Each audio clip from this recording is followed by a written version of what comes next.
"Do not wake her," the Duke said, though no one in the midnight carriage had dared to move. Rain streaked the windows in silver lines as the train rushed north through the darkness, its lamps trembling above rows of weary passengers. Emily Carter slept with her cheek against the shoulder of William Blackwood, Duke of Ravensshire, as if she had known him all her life. She had not. An hour earlier, she had apologized for taking the last empty seat beside him. She had folded her worn gloves in her lap, kept her coat pulled tightly around her, and stared straight ahead with the rigid dignity of someone determined not to be noticed. William had noticed her anyway. He noticed the careful stitches along her sleeve, the shoes polished beyond saving, the way she refused the dining attendant's offer of supper, then watched the bread basket disappear with quiet hunger in her eyes. Now her breathing had softened, and one loose strand of brown hair rested against his black wool coat. William's hand lifted, prepared to move her away. He had not permitted such closeness in 12 years. Not since the night his younger sister had died during a winter journey, leaving behind a silver pocket watch that had never ticked again. Then Emily whispered, "Daniel, I'm sorry. I tried." Her fingers loosened. A folded letter slipped from her hand and landed near William's polished boot. He bent to retrieve it before the draft could carry it beneath the seat. He meant only to return it. Yet the bold words at the top caught his eye. Final notice. Unless payment was received by Monday, Daniel Carter would be removed from St. Matthew's Academy. William looked at the woman asleep beside him. She could not have been more than 23. Her hand, resting between them, was reddened from cold and marked by ink. A teacher's hand, perhaps, or a clerk's. Whatever work she did, it had taken everything from her except her pride. Across the aisle, a jeweled woman recognized him and whispered to her companion. Emily stirred at the sound, lifting her head at once. Horror crossed her face when she realized where she had been resting. "Your Grace, forgive me." She moved so quickly the letter nearly fell again. "I did not mean to. You were tired," William said. "Nothing more." Her cheeks colored. "That is no excuse. It is the truth." The train gave a sudden, violent shudder. Lamps swung. Luggage slid from the racks. Somewhere behind them, a child cried out. Before William could rise, Emily was already moving toward the rear carriage. "Stay here," he ordered. She did not even look back. Smoke drifted through the open doorway, thin but alarming, and frightened passengers pressed into the aisle. Emily pushed past them toward a small boy trapped beneath a fallen traveling case. William watched her kneel, calm the child, and lift the heavy case with strength she should not have possessed. She had been too exhausted to hold up her own head, yet she was the first person to run toward someone else's fear. William followed. By the time he reached her, Emily had freed the boy and placed him safely in his mother's arms. Then her knees weakened. William caught her before she struck the floor. For one suspended moment, her eyes met his, proud even in surrender. "I'm fine," she whispered. "No," he said, lifting her into his arms as the train slowed beneath the storm.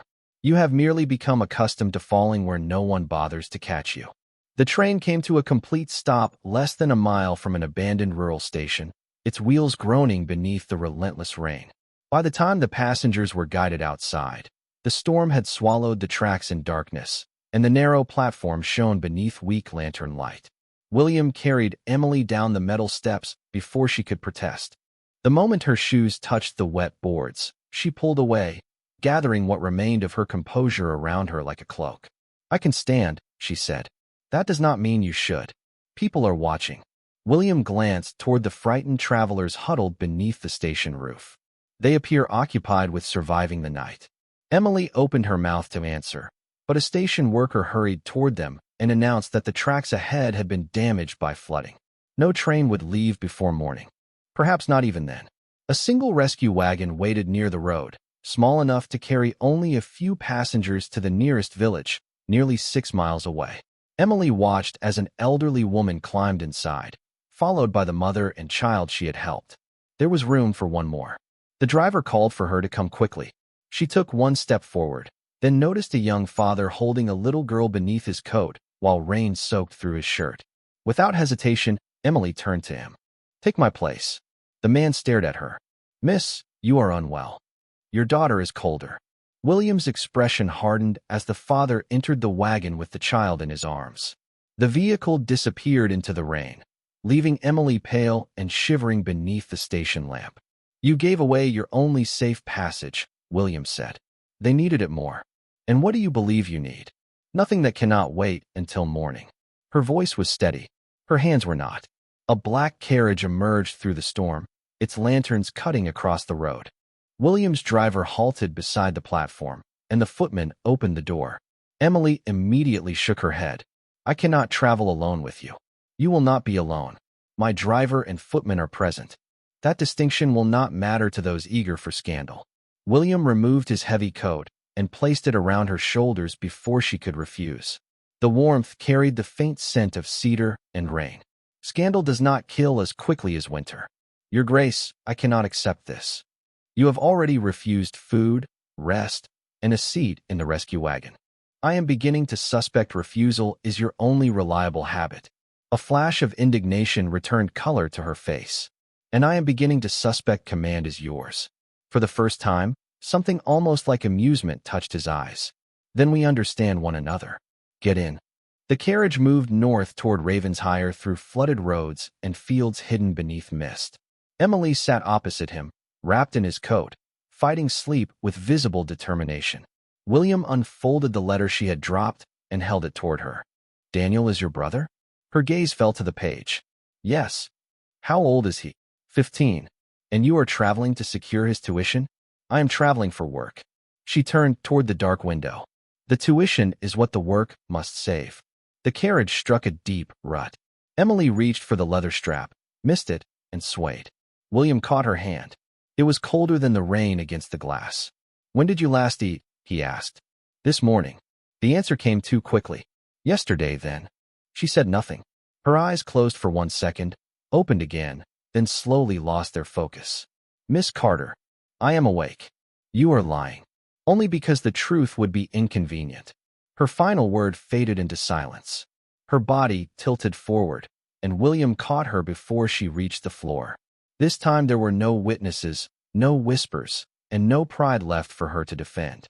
He drew the coat more tightly around her and looked through the rain toward the distant black towers of Ravensshire Hall. Drive faster, he ordered.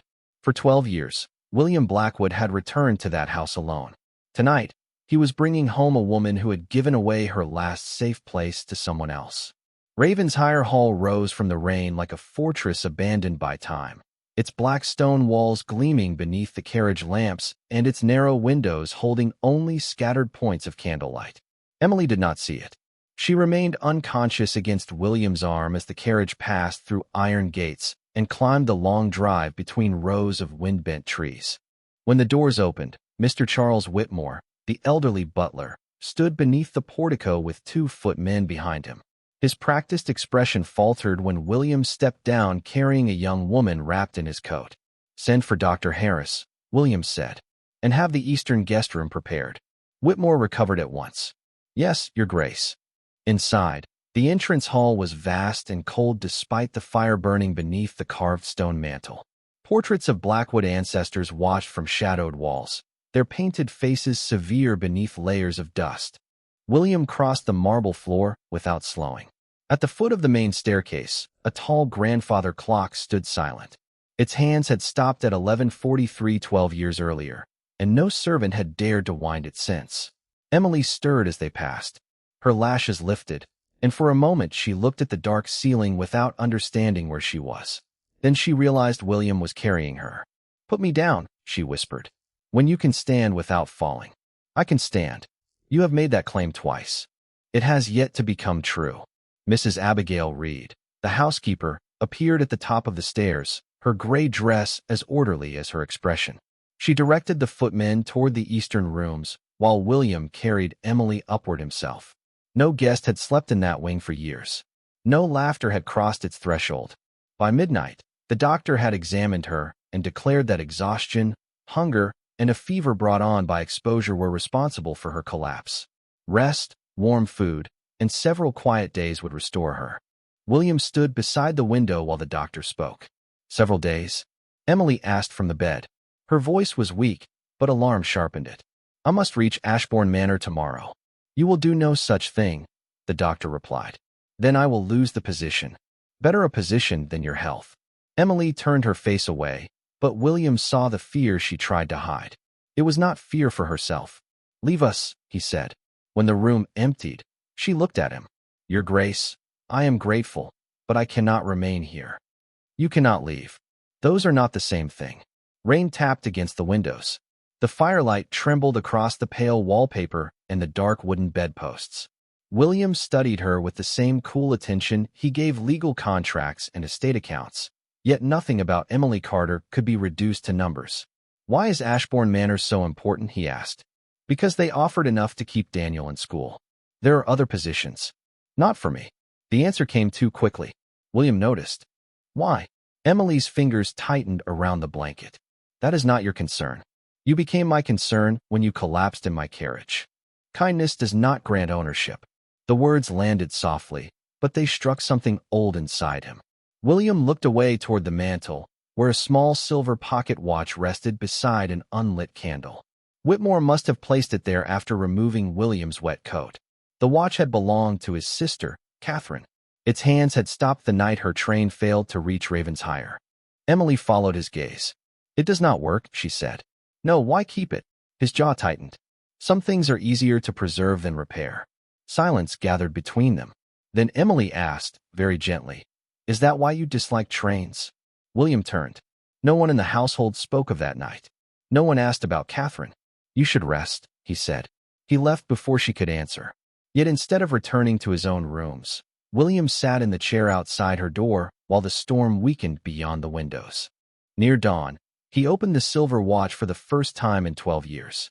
The frozen hands remained motionless beneath the cracked glass, but somewhere behind the closed door, Emily breathed steadily, alive and safe. William pressed his thumb against the winding crown. Once, twice. On the third turn, the mechanism gave a faint, uncertain tick. By morning, the storm had faded to a gray mist over Ravensshire, and pale light entered the eastern guest room through tall windows veiled in rain. Emily woke to the quiet crackle of the fire and the unfamiliar weight of clean blankets. For several seconds, she did not remember where she was. Then she saw William's black coat folded over the chair, and everything returned at once. The train, the child, the carriage, the letter in the Duke's hand. Mrs. Reed entered with a tray of tea, toast, and soft eggs. "His Grace ordered that you eat before attempting anything heroic," she said. Emily pushed herself upright. Was that his phrase? No, his phrase was less polite. Despite herself, Emily almost smiled. The effort vanished when she noticed a sealed envelope beside the tray. It bore the crest of Ashbourne Manor. Her fingers trembled as she opened it. The message was brief. Her failure to arrive at the appointed time had been interpreted as unreliability. The position had been given to another applicant. Emily read it twice, though the words did not change. Mrs. Reed quietly looked away. "I am sorry, miss. There is no need." Emily folded the paper with painful care. It was only work. But when Mrs. Reed left, Emily pressed the letter against her chest and closed her eyes. By noon, William was in his study with Mr. Whitmore and a stack of documents spread across the dark oak desk. He had sent inquiries before sunrise. A man of his position rarely needed to ask twice. Miss Carter's father established a small charitable trust, Whitmore said. It was intended to educate children from 3 villages. After Dr. Carter's death, control passed to Lord Henry Caldwell. And the trust? Nearly empty. William's gaze hardened. Through poor investment? That is what the records claim. The withdrawals suggest otherwise. Whitmore placed several copied ledgers beside the Duke's hand. The payments led through shell accounts, private estates, and finally to companies bearing the Ravensshire name. William went still. My name. Used without authorization, it appears. Appearance is not proof. No, Your Grace. William studied the figures. Caldwell had built his theft beneath the shadow of Ravensshire, trusting that no one would question accounts linked to a duke. If the matter became public too soon, every institution supported by William could be drawn into suspicion. Schools, tenant funds, hospitals. Hundreds might suffer while the truth was sorted. A knock sounded. Emily entered before the butler could announce her. She wore the same simple dress, freshly brushed, and held the Ashbourne letter in one hand. I must leave today. William dismissed Whitmore with a glance. You are not well enough. The position is gone. She placed the letter on his desk. I need to find another before Monday. William looked at the final notice beside the ledgers. Your brother's tuition will be paid. Emily stared at him. By whom? By me. No. The answer came without hesitation. Consider it a temporary arrangement. A temporary arrangement that makes me indebted to you. You are already in debt to people with far less honorable intentions. Her face changed. William knew at once that he had chosen the wrong words. You investigated me. I investigated Caldwell. Without asking me. He has stolen from the trust your father created. Emily's anger gave way to shock, then to something deeper. How much? Enough to ruin more than your family. William rose. His transactions are tied to Ravensshire accounts. I need time to gather proof before he realizes we know. Until then, Daniel's tuition will be secured, provided you say nothing. Silence filled the study. Outside, water slipped from the stone ledges in slow, steady drops. Emily looked down at the papers, then back at him.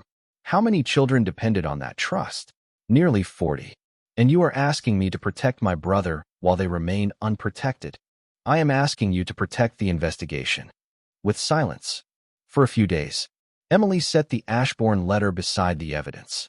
My brother cannot be saved by the same silence that keeps other children poor. You may lose everything. Then I will lose it honestly. William's expression tightened. Pride will not feed Daniel. This is not pride. Her voice softened, but it did not weaken. It is the only thing my father left me that Caldwell could not steal. She turned toward the door. William could have ordered her to remain. He could have reminded her whose house sheltered her, whose influence might still rescue her future. Instead, he stood motionless as she left the study, carrying nothing but her dignity. On the desk, the silver watch gave another faint tick. William looked at the stolen accounts beneath his family name and understood that Emily had refused the easiest path because it required abandoning strangers. He had spent years believing power meant deciding what could be protected. She had shown him that honor meant deciding what could not be sacrificed. 3 days later, Ravensshire Hall glowed beneath 100 candles, though no warmth seemed capable of reaching its stone walls. Carriages arrived through the wet evening, bringing merchants, landowners, and titled families who smiled too brightly and watched too closely. William had called the winter gathering to reassure every investor connected to the Ravensshire estates, but Emily understood the true reason she had been asked to remain. One of Caldwell's former clerks had agreed to appear only if she was present. The man feared Caldwell, yet trusted the daughter of Dr. Carter. Emily stood near the edge of the ballroom in a dark blue dress borrowed from Mrs. Reed's niece, simple enough to mark her as an outsider among the silk and jewels. The room shimmered around her. Music rose beneath painted ceilings. Crystal glasses caught the candlelight. Every polished surface reflected a world that had never been built for women like her. William crossed the room speaking with bankers and magistrates, his expression controlled, his black evening coat severe against the gold-lit crowd. He looked toward Emily only once. It should not have mattered. Somehow it did. Miss Carter. Lady Rebecca Harrington approached with 2 women beside her, each wearing the pleasant expression of someone prepared to be cruel without raising her voice. Rebecca's silver gown moved like water as she stopped before Emily. How unexpected to see you still at Ravensshire. Emily held her gaze. Lady Harrington. We heard about the difficulty on the train. Rebecca's smile deepened, though the story has become rather charming in the telling. The women beside her exchanged amused glances. I was ill, Emily said. Of course, exhaustion can make a person forget the boundaries of good judgment. Rebecca looked across the ballroom toward William. Some women spend years earning a duke's attention. Others merely fall asleep in the correct place. The nearby conversation softened. Emily felt the room turning toward them, not openly, but with the silent hunger of people who preferred scandal to truth. Her face grew warm. She could have defended herself. She could have explained the fever, the storm, the child she had helped. Instead, she asked, Do you believe poverty becomes shameful when someone notices it? Rebecca's expression sharpened. I believe a woman should know where she belongs. Emily reached into the small pocket of her dress and withdrew 1 copied page from the Carter Trust records. Then perhaps you can tell me where 40 children belong when the money intended for their schooling is stolen by men welcomed into rooms like this. The musicians continued playing, but no one near them moved.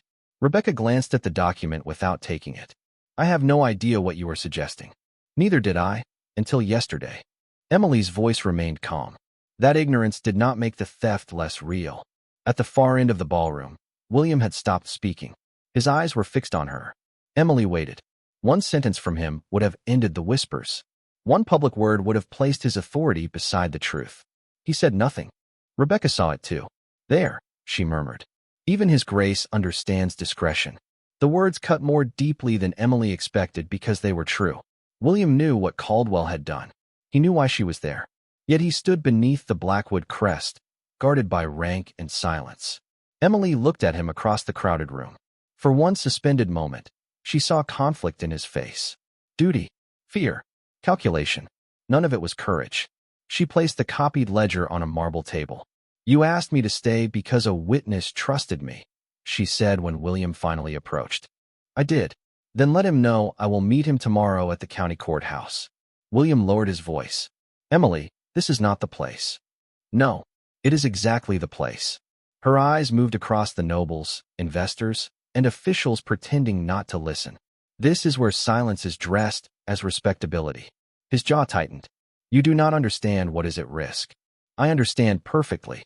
She removed the Ravensshire shawl from her shoulders and folded it over the table. Your name. William's hand moved slightly, as if to stop her, but he did not touch her. Emily lifted her chin. Mine is all I have left. Then she walked from the ballroom while the music continued behind her, and William remained beneath the candlelight, surrounded by every person whose opinion he had chosen over the one woman who had asked him only to tell the truth. Emily left Ravensshire before dawn, when the last candles in the ballroom had burned low and the guests had finally taken their whispers home.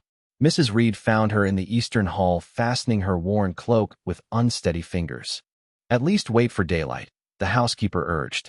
Daylight will not make His Grace braver. Emily regretted the words as soon as they were spoken, but not enough to take them back. She carried the copied ledgers inside her traveling bag, along with the names of 3 families whose children had been denied assistance from her father's trust. A hired carriage waited beyond the iron gates. The county courthouse lay 12 miles south, across an old stone bridge that curved above the swollen river. William did not learn she had gone until an hour later. He stood alone in the ballroom, surrounded by empty glasses and fading flowers, while Whitmore placed Emily's forgotten handkerchief on the marble table. A small blue thread formed the letter D in one corner. Daniel. She left this near the eastern steps, Whitmore said. William stared at it. Why did no one stop her? Because she did not belong to us to stop. The truth struck harder than accusation. William closed his hand around the handkerchief. Prepare my horse. Rain had begun again by the time Emily's carriage entered the narrow road through Blackwood Forest. The driver glanced repeatedly toward the trees, where mist gathered between the trunks. We should have taken the western route, he said. This road is faster. It is also lonelier. A second carriage appeared behind them, keeping the same distance through every turn. Emily noticed it only when the road climbed toward the bridge. Do you know them? She asked. The driver shook his head. The carriage behind drew closer. Then a fallen branch blocked the road ahead. The driver pulled the horses to a stop. A man stepped down from the other carriage, holding a sealed letter rather than a weapon. His coat bore Caldwell's crest. Miss Carter, he called. Lord Caldwell asks that you return the documents taken from his private records. Emily remained inside. They were copied from the accounts of a public trust. His lordship wishes to resolve the misunderstanding quietly. There is no misunderstanding. The man's polite expression did not change. Then perhaps you should reconsider crossing the bridge. The river is high, and the stones are slick. Emily understood the warning. She also understood that fear was exactly what Caldwell expected from her. She opened the carriage door and stepped into the rain. Tell your master that silence is no longer available for purchase. The driver urged her back inside, but before she could move, hooves sounded through the forest. William emerged from the mist, his dark coat soaked, his horse breathing clouds into the cold air. He looked first at Emily, then at Caldwell's carriage. Leave, he said. The messenger bowed with false courtesy. Your Grace, this does not concern Ravensshire. William dismounted. That is the lie your employer has hidden behind for years. The man hesitated, then returned to his carriage. Within moments, it disappeared into the trees. Emily looked at William without gratitude. You should not have come. I should have spoken last night. Yes. The single word left no shelter for him. Rain ran from his hair onto his collar. I chose caution. You chose your name, and nearly lost the right to defend it. He held out the handkerchief. You left this. Emily took it, but did not soften. I am still going to the courthouse. Then I am going with you. Before she could answer, a sharp sound rose beneath them.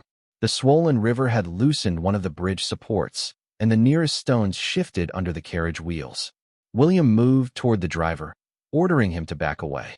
The horses panicked at the grinding sound. Emily reached for the rail as the bridge trembled. William turned toward her. Emily moved. She took one step. The wet stones gave way beneath him, and he vanished over the low edge into the dark water below. For one breath, the world became silent. Emily could run. She could protect the evidence, reach the courthouse, and leave the man who had failed her to the mercy of the river. Instead, she dropped her bag, seized the carriage rope, and ran toward the broken edge. The rope burned against Emily's palms as she dropped to her knees at the broken edge of the bridge. Below, the river moved fast and black beneath the rain, carrying branches and sheets of foam between the stone supports. William surfaced several feet downstream, one hand striking for the wall, his coat dragging heavily in the current. Hold on, Emily called. He looked up once, dazed but conscious. The driver ran to anchor the rope around the carriage axle, while Emily looped the other in beneath her arms and lowered herself onto the slanted stones. Miss Carter, you cannot go down there, the driver shouted. Then pull when I tell you. The cold reached through her boots as she descended. William's fingers slipped from the moss-covered stone. Emily caught his wrist with both hands before the river carried him farther. For one terrible second, his weight nearly pulled her over the edge. She tightened her grip. Look at me, she said. His eyes found hers through the rain. You should let go. You have mistaken me for someone sensible. A weak breath of laughter escaped him, then vanished as the current struck the wall again. Emily forced the rope around his arm and shouted to the driver. Slowly, painfully, they were pulled upward. Her injured hand opened beneath the strain, but she did not release him. When they finally reached the road, William lay motionless on the wet stones, breathing but pale. Emily pressed her fingers to his wrist. His pulse was faint. There is a keeper's cottage half a mile east, the driver said. Together they carried him there beneath the shelter of the carriage roof. The cottage was small, built of dark timber with one narrow room and a fireplace that had not been used in months. Emily lit kindling with trembling hands while the driver removed William's soaked coat and wrapped him in blankets. By the time warmth began to fill the room, William's breathing had steadied, though he did not wake. The driver left to summon help, promising to return before nightfall. Emily sat beside the hearth with William's head resting against her shoulder, supporting him because the only chair had a broken back. The reversal was not lost on her. Days earlier, she had fallen asleep against him because she had no strength left. Now the most powerful man in the county leaned against her as helplessly as any other human being. His face, stripped of command, looked younger and more tired. The lines around his eyes were not those of arrogance, but of someone who had spent years refusing comfort because he feared its cost. At last, William stirred. His voice was rough. Where are we? Safe enough. He tried to sit upright, then stopped. The documents? Dry. Still in my bag. You saved them. I saved you first. His eyes closed briefly. You should not have. Emily looked into the fire. I had every reason to leave you. Yes. You remained silent when it mattered. Yes. He did not defend himself. That honesty weakened something inside her more than any apology could have done. William opened his eyes again. Why did you come back? Emily considered the question. Outside, rain whispered against the roof, gentler now.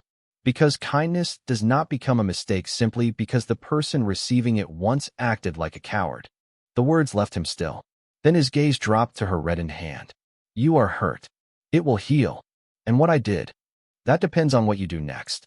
He looked toward the small window where gray daylight gathered beyond the trees. Then I will begin by going with you to the courthouse.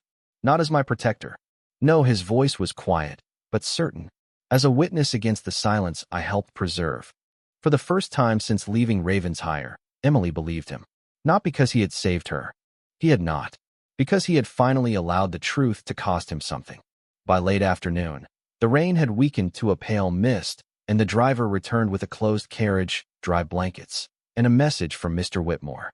Ravenshire's magistrate had agreed to meet them at the courthouse, but William gave a different order. Take us back to the hall. Emily turned toward him. The courthouse is south. Caldwell's allies will expect us there. His face was still pale from the river, yet his voice had regained its quiet authority. They will not expect me to accuse him before every person whose confidence he purchased with my name. Emily understood. The winter gathering had not truly ended. Many guests remained at Ravensshire because the flooded roads had delayed their departure. Bankers, landowners, trustees, and officials still occupied the guest rooms, waiting for the weather to clear. William intended to place the truth where silence had done the most damage. When their carriage entered the courtyard after dusk, servants hurried forward in alarm. William stepped down wearing borrowed clothes from the keeper's cottage beneath his damp black coat. Emily followed with the ledger copies held against her chest. Lady Rebecca stood inside the great hall with several guests, her expression shifting from curiosity to disbelief. William, what has happened? Something that should have happened years ago. He asked Whitmore to summon every guest to the ballroom. No music greeted them this time. No laughter softened the room. The candles burned steadily above rows of expectant faces while the blackwood crest watched from the far wall. Lord Henry Caldwell stood near the fireplace, immaculate in gray evening clothes, as though the gathering had been arranged for his convenience. Your Grace, he said, I understand Miss Carter has made certain confused accusations. William walked to the center of the ballroom. Emily remained several steps behind him. The confusion was mine, he said. I believe protecting Ravenshire's reputation required patience. In truth, it required honesty. Caldwell's smile thinned. William placed the copied ledgers on the long table. One by one, he explained the transfers from Dr. Carter's trust, the false companies, and the accounts created beneath the Ravensshire name. Whitmore brought forward the former clerk, who confirmed Caldwell's instructions before the magistrate. Murmurs moved through the room. Caldwell attempted to interrupt, but William raised one hand. You used my title as a locked door, he said. You trusted that no one would look behind it. Then he turned toward the assembled guests. And you were nearly correct, because I saw the danger and chose discretion over justice. Emily looked at him. The admission cost him more than anger would have. It stripped away the protection of pride. The magistrate announced that Caldwell's records would be seized and the trust placed under temporary legal supervision. William was not finished. The Western Estate building and 200 acres of Ravensshire land will be transferred to the Carter Educational Trust. The income will restore every stolen scholarship and fund a permanent school. Caldwell stared at him. You cannot surrender ducal property over the claims of a penniless teacher. William's gaze became cold. Watch me. Lady Rebecca stepped forward. William, think of what society will say. Society watched an innocent woman be humiliated in this room and found it entertaining. His eyes moved across the silent guests. Its approval no longer interests me. He faced Emily, but he did not approach her. Miss Carter will serve as independent administrator if she accepts. She will answer to the trustees and the families the school serves. She will not answer to me. Emily's breath caught. He was not offering charity. He was giving away control. And your position? She asked. I will resign as chairman of every board connected to the investigation until my family accounts are cleared. Rebecca whispered his name as if he had announced his ruin. William ignored her. The choice is yours, Miss Carter. No debt. No condition. Emily looked at the ledgers, the magistrate, and the people who had whispered about her only nights before. Then she looked at the man who had finally placed truth above his title. I accept the trust, she said, but not as a favor. No, William replied. As a right. The silver watch in his pocket ticked beneath the silence. He drew it out and placed it beside the stolen records. For 12 years. I believe time stopped when we lost what mattered. His gaze held hers. I was wrong. It stops only when fear convinces us not to move. Spring came slowly to Ravensshire, first as rain against the dark windows, then as green returning to the fields beyond the stone walls. By May, the Western estate building no longer stood empty. Its doors had been repaired, its classrooms painted, and its long-neglected garden cleared for children who had never before possessed a place of their own. Above the entrance, a simple brass sign read Carter School and Educational Trust. Emily had refused every grander name. On opening morning, families arrived from villages across the county, walking beneath bright skies with children dressed in their best clothes. Daniel came with them, taller than Emily remembered, and trying unsuccessfully to hide his tears when he saw her waiting on the steps. She embraced him without dignity or restraint, and for once she did not care who watched. "You kept your promise," he whispered. Emily looked past him toward the classrooms filling with sunlight. "No, we kept Father's." William stood at the edge of the gathering rather than beside the trustees. He had not resumed his public offices, though the inquiry had cleared him of personal wrongdoing. His resignation remained in place by choice. In the months since the winter gathering, he had helped when asked and remained silent when he was not. He sent no jewels. He made no declarations. He never used gratitude as a bridge to intimacy. Emily noticed all of it. When the ceremony ended, she found him alone in the Western music room of Ravensshire Hall. The doors had been opened for the first time in 12 years. Dust sheets were gone. Afternoon light lay across the polished piano, and the tall windows stood open to the scent of wet earth and roses. William held Catherine's silver watch in his palm. Its steady ticking filled the quiet between them. "It sounds different in this room," Emily said. "Everything does." He closed the watch gently. "You have built something remarkable. Many people built it. You taught them where to begin." Emily walked toward the window. Below, children crossed the lawn in uneven lines, their laughter rising through the open air. "You made a decision that changed my life," she said. William's expression grew solemn. "I had no right to decide what your life should become. You did not." She turned toward him. "You opened a door. I chose to walk through it." Relief softened his face, though he did not step closer. "Then I will ask nothing more." "That is unfortunate." He looked at her. Emily allowed herself a small smile. "There is a train leaving for Boston tomorrow morning. Daniel must return to school, and I have meetings with 2 teachers who may join us in the fall. Do you require transportation?" "I require company." The words seemed to still him more completely than any command ever could. The following morning, they sat together in a quiet carriage as the train moved through fields washed gold by sunrise. Emily wore a new coat purchased with her own salary, though she still carried the old handkerchief marked with Daniel's initial. William sat beside her with the silver watch ticking in his vest pocket. For several miles, neither spoke. The silence was no longer empty. It held memory, apology, and the fragile beginning of trust. Emily looked toward his shoulder. "Is that place occupied?" she asked. William's eyes warmed. "Only if you are too exhausted to know what you are doing." "I know exactly what I am doing." She rested her head against him, awake and unafraid. William did not move except to draw the edge of his coat over her hands against the morning chill. Outside, the landscape passed in green and silver. Inside, 2 wounded people sat without promises they could not yet keep, asking only for the courage to remain. Emily closed her eyes, not from exhaustion, but from peace. Some lives are changed by rescue. Others are changed when someone finally offers a safe place to rest without demanding that the heart surrender its freedom.